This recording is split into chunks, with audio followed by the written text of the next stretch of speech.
చెప్పే కదా. నువ్వు ట్రై చేసి చూడు, ఎవరు కనపడతారో చూద్దాం. ఆబ్వియస్లీ నువ్వే. అయినా నీకోసం రీకన్ఫర్మ్ చేస్తాను. ఇంట్లో బాబు సరప్లేట్ కొనుక్కోవాలి, ఒక 25 రూపాయలు ఉంటాయమ్మా. ఇదేంటి మా పని మంచి పద్మ కనపడింది. చాలా చీప్ టెస్ట్ అనమాట మంది. ఎవరు కనపడ్డారు? ఇంకెవరు? నువ్వే.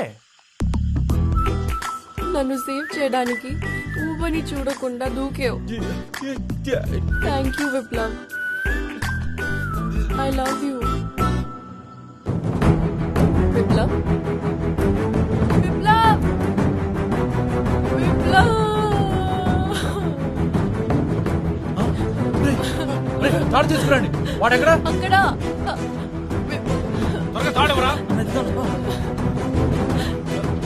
ఆగండి అన్నా.